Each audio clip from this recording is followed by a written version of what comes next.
Convidamos para que suba ao palco, acompanhado do senhor presidente Amer Félix Ribeiro, da ADI Brasil, o senador Aécio Neves.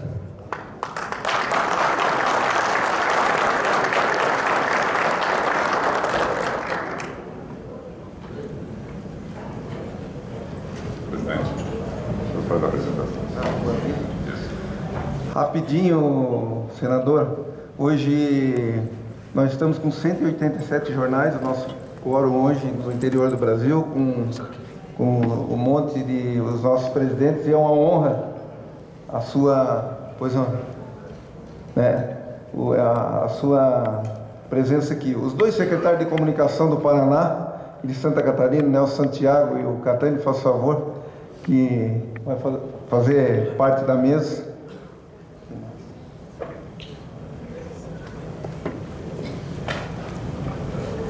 Santa Catarina, nosso secretário, Nelson Santiago, Paraná. Tá bom? Então, mais alguma coisa, Adriano? Mais alguma?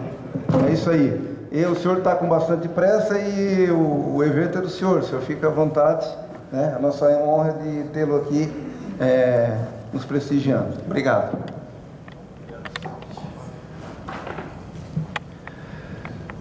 Obrigado, presidente Amer. Eu gostaria de agradecer essa oportunidade. Recebi ontem alguns dos dirigentes desse encontro que me convidaram para aqui estar. Hoje é o dia, quarta-feira é sempre mais difícil para nós parlamentares. Eu costumo brincar que eu não adquiri ainda o dom da ubiquidade, estar em mais de um lugar ao mesmo tempo. Nós temos duas comissões importantes funcionando lá no Congresso, no Senado agora, por isso a minha passagem não será longa. Eu quero agradecer aqui a presença entre nós de vários companheiros que estão me acompanhando hoje desde o início do dia em outros eventos dos quais participamos. O líder Antônio Embaçaí, líder do PSDB na Câmara dos Deputados, ex-prefeito de Salvador, o deputado Marquesan Júnior, deputado do Rio Grande do Sul, deputado Otávio Leite do Rio de Janeiro, deputado Brandão do Maranhão. Agradeço a presença dos companheiros que nos acompanham. E gostaria apenas, nessa oportunidade, de pessoalmente reiterar algumas convicções que me acompanham ao longo de toda a minha vida, partindo, presidente, secretários, de uma experiência muito pessoal. Deputado Alfredo chegando aqui, vice, deputado Bruno Araújo, companheiros do PSDB, como alguns aqui, se não todos, se lembrarão, Minas Gerais tem hoje o maior número de municípios entre todos os estados brasileiros, são os 853. E quem governa o estado, da diversidade do estado de Minas Gerais, né? Minas é sempre tido como a síntese do Brasil, com regiões muito ricas, que se equivalem às regiões mais ricas, por exemplo, de São Paulo, e ao mesmo tempo nós convivemos, né, e compartilhamos as agruras, os desafios e as dificuldades de um Nordeste incrustado no nosso território. É muita honra nossa, nos vales do Jequitinhonha, do Mucuri, do Norte Mineiro. Isso me ensinou desde muito cedo que as informações que essas várias minas, e no Brasil não é diferente, esses vários Brasis recebem, vem muito exatamente dos jornais locais, da imprensa local, dos meios de comunicação do interior. Nós estamos aí vendo o advento da internet, das redes, das informações online, mas é ainda perceptível, e que bom que assim seja, a presença, seja na formação moral, seja no oferecimento de informações, nas discussões circunstanciais e locais que acontecem sobre todos os temas, desde questões sociais como saúde e educação, questão de valores.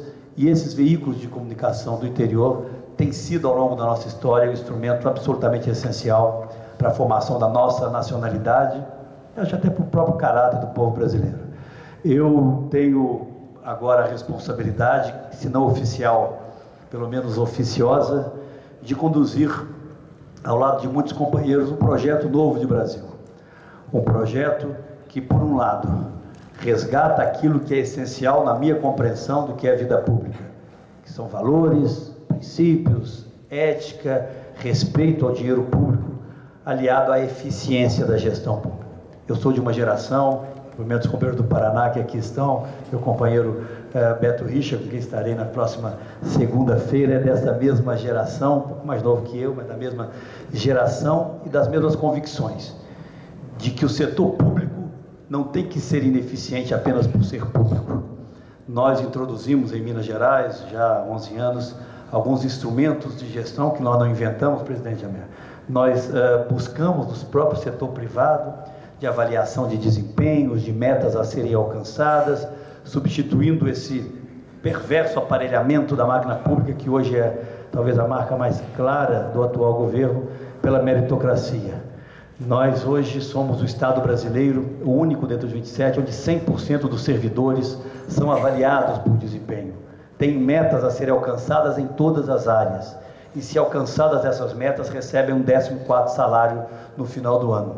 Eu não vou aqui cansá-los com uma autopropaganda mineira, mas apenas para trazer no exemplo concreto uma sinalização clara daquilo que penso.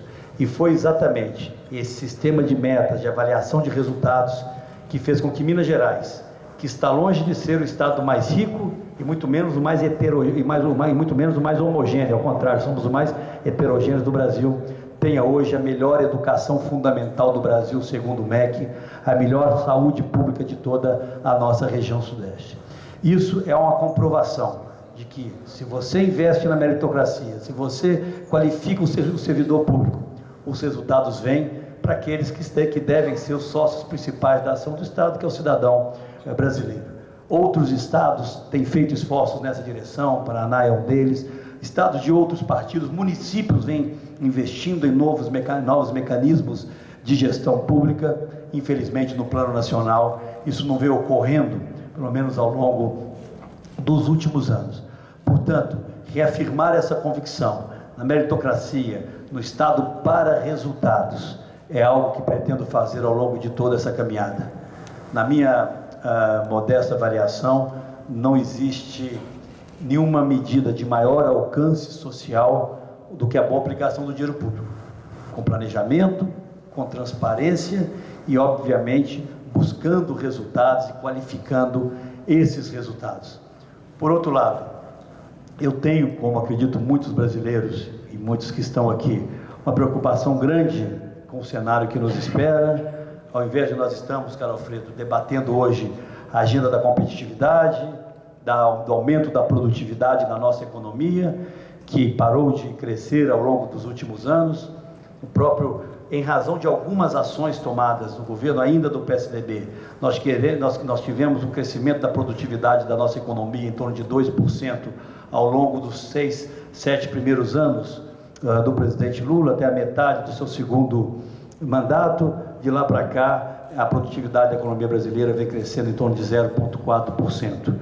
Enquanto nós deveríamos estar debatendo instrumentos, investimentos, parcerias com o setor privado para aumentar a produtividade da nossa economia e garantir maior competitividade para quem produz no Brasil, seja internamente, seja nos mercados externos, nós estamos voltando a discutir a agenda da inflação, da credibilidade do Brasil. Lamentavelmente, me permita a clareza com que externo meus pontos de vista, nós estamos hoje vendo colocadas em risco grande parte das conquistas que nos trouxeram até aqui. Eu, diferente de alguns que hoje nos governam, pelo menos de algumas das lideranças que hoje governam o Brasil, não acho que o Brasil tenha sido descoberto em 2003. O Brasil é uma construção que vem sendo feita, principalmente pós-processo de redemocratização, com a consolidação da nossa estabilidade monetária, com a lei de responsabilidade fiscal, com a privatização de setores da economia que precisavam efetivamente ser privatizados para garantir competitividade e sua expansão. O setor de telecomunicações é o melhor exemplo disso. Vieram os inícios dos programas de transferência de renda, eles se ampliam e ganham capilaridade no início do governo do presidente Lula, mas a grande verdade é que nós paramos de crescer por um lado, teremos a pior média de crescimento entre todos os países da América do Sul e da América Latina ao final desses 12 anos. Temos hoje que utilizar de artifícios de jornais nacionais hoje mostram isso, uma entrevista de um ministro de Estado, confirmando que o governo sim controla preços para poder controlar a inflação, Então, nós voltamos a artifícios utilizados há 20 anos atrás, que nós achávamos que estavam sepultados. Tenho convicção de que um governo que, de forma muito clara, externe uma política fiscal corajosa e transparente, uma luta incansável e com tolerância zero para o controle inflacionário, e que resgate, a partir dessa política fiscal e a partir de medidas saneadoras da gestão pública, com um discurso e compromissos claramente não intervencionistas, ao contrário do que vem acontecendo hoje. Eu estou seguro que nós criaremos, se vencermos as eleições, um ambiente mais saudável, um ambiente mais seguro para que possamos fazer as intervenções necessárias a garantirmos um ciclo de crescimento sustentável longo para o Brasil. Os desafios não são pequenos. Nós lutamos contra um grupo político que abdicou de ter um projeto transformador de país para se contentar única e exclusivamente com um projeto de poder.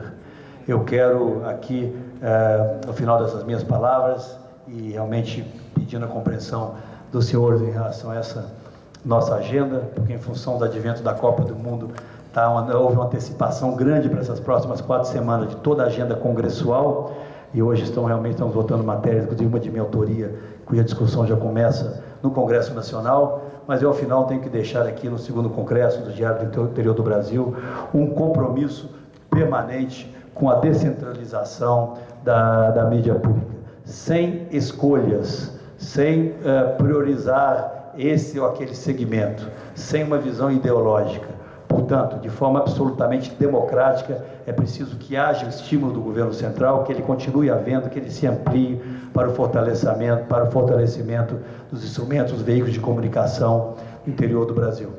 Eu termino dizendo, repetindo uma afirmação que fiz agora há pouco, numa grande marcha de prefeitos em Brasília. Estavam lá cerca de 5.000 pessoas nesse encontro. Acho que esse é um alerta que deve estar aí, de alguma forma, orientar algumas das nossas reflexões.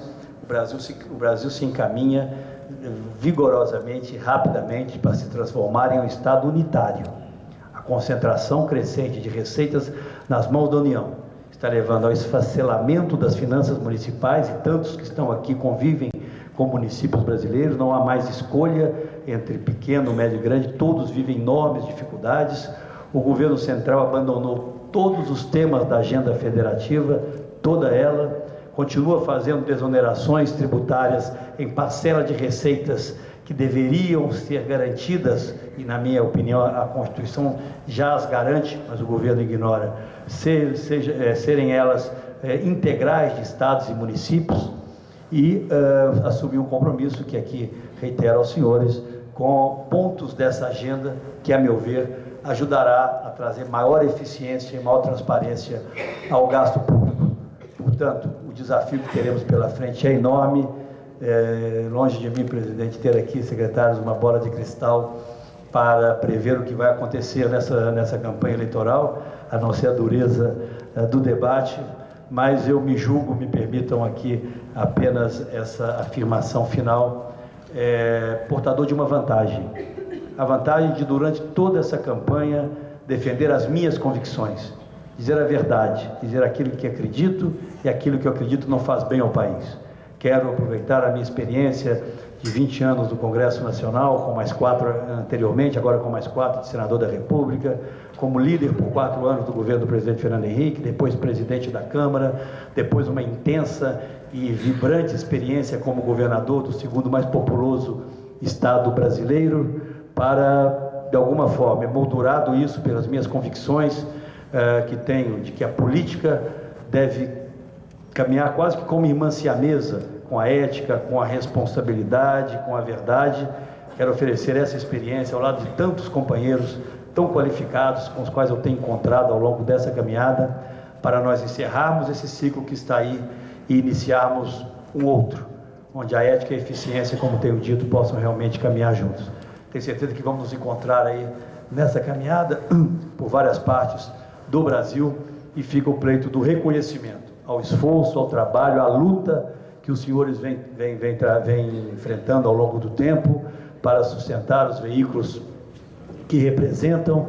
Eu tive a oportunidade de, em Minas, construir parcerias muito sólidas com os veículos do interior, e gostaria, se o destino me der a oportunidade de governar o Brasil, consolidar ainda mais, creio nisso, essa parceria com vocês, que levam informação, mas para encerrar aquilo que talvez seja mais valioso, valores e princípios às novas gerações de brasileiros. Muito obrigado.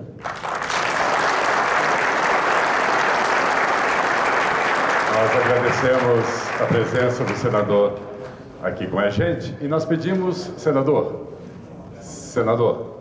pedimos a gentileza do senador para uma foto com os presidentes de ADIs. Uns espontâneos, né? Cheio lá, né?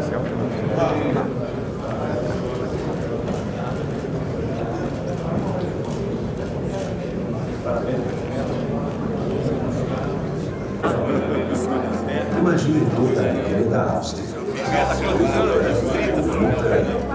Imagine tudo isso e muito mais. Passa a hora aí para mim,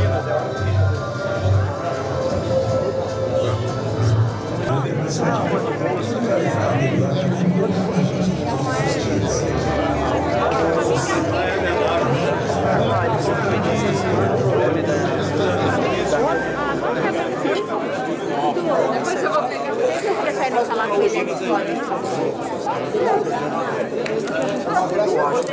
Eu acho que você não tirou. Se for atrás dele, você vai ter que pedir pra ele, então. Agora? Você tem gato.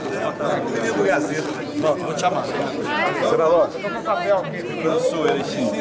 Ah, Erechim? Fui na sua terra, dia 24 lá.